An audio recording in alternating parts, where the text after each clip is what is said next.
La franquicia europea de la NASCAR, organizada de la mano del Team FJ de Jeroen Galpin, acudía por 12ª ocasión, ininterrumpida desde 2014, convirtiéndole en el segundo circuito más. La franquicia europea de la NASCAR, organizada de la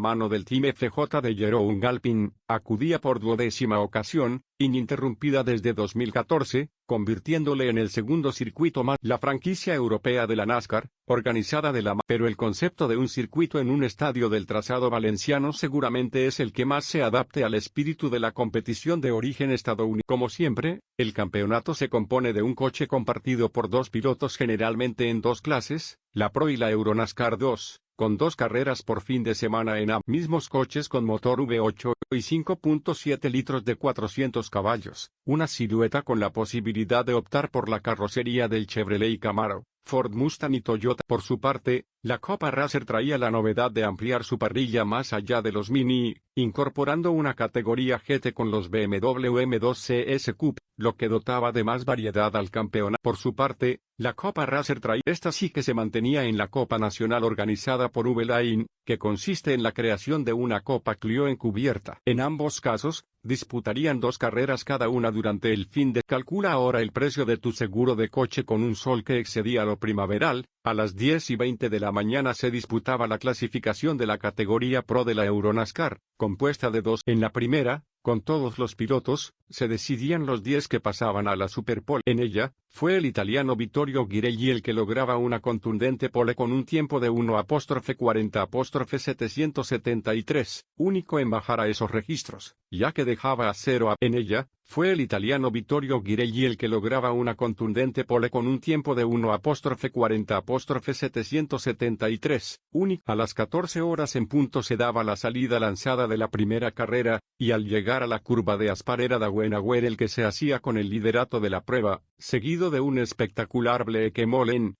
A las 14 horas en punto se daba la salida lanzada de la primera carrera, y al llegar a la curva de Aspar, una salida de pista entre 4 coches, provocada por Thomas Dombrowski en la primera curva y que le acarrearía una sanción, hizo temer una neutralización, pero la carrera. Los 5 primeros clasificados se separaban del resto, y a su vez las distancias del grupo eran cómodas, ninguno atacando. De ese modo, poco a poco Dauenauer fue abriendo hueco, mientras Bleekemolen, Ghirelli y Seemann se juntaban. Sin embargo, este último hijo de Toine, ganador de la Targa Florio de 1971, sufría un pinchazo que lo apartaba de la luz. Segundo y tercer clasificado entraban en un cerrado duelo por la posición, con el líder ya completamente destacado y con Armetta en cuarto lugar. Sin embargo, a partir de este momento iban a comenzar los golpes de teatro en la carrera. Para empezar, Bleekemolen tenía un problema rodando segundo y se veía obligado a abandonar, dejando al trío de cabeza distanciado a falta de 6 vueltas para el final. Una salida de pista del japonés Kenki Miura en la curva 11 obligaba a activar el protocolo de Full Course Yellow, que era retirado a falta de 4 vueltas. Todo parecía indicar una victoria certera de Dauenauer,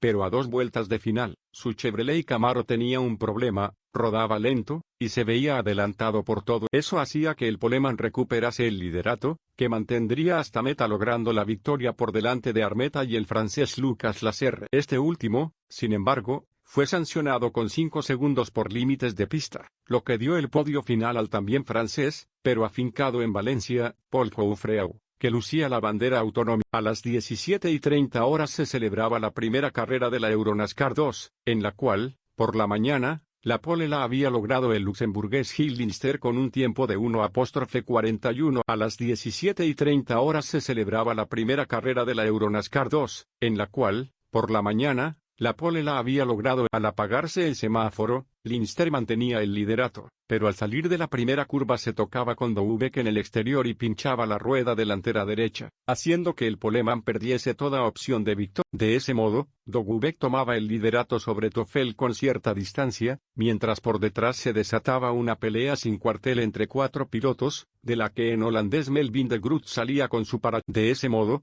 en tercer lugar se afianzaba Schober, con el italiano Claudio Capelli tras él, quien a su vez aguantaba al francés Thomas Dombro. A falta de 7 vueltas para el final, el holandés Reza Sardea recorría la pista a baja velocidad por un problema que le obligaba a pararse en la última curva, y provocaba el régimen de full court hielo. El Sol siguió siendo protagonista en la jornada dominical, que se abrió con el warm-up de la Euronascar a primera hora de la mañana, como aperitivo para la primera carrera de la categoría con la segunda prueba de la Euronascar. El Sol siguió siendo protagonista en la jornada dominical, que se abrió con el warm-up de la Euronascar a primera. Hildenster tenía la pole con Dovek a su lado, con Schober y Toffel. Hildenster tenía la pole con Dovek a su lado, con Schober y Toffel. La salida fue muy limpia y se conservaron las posiciones. La carrera estaba bastante estable, hasta que Ken Komura se salió de pista y provocó la neutralización con el full court yellow a 12 vueltas del. Pese a ello, Lindster esta vez no dio opción ni tuvo problemas como el sábado, confirmando una rotunda victoria por más detrás. Dovek y Schober tuvieron un intenso duelo las últimas vueltas que les llevó a entrar en meta separados por solo una décima, completando así el podio. A las 14:30, la gran carrera final, segunda de la categoría Pro, daba inicio tras retirarse a boxes el Chevrolet Corvette que guió en la vuelta de formación a en la pole,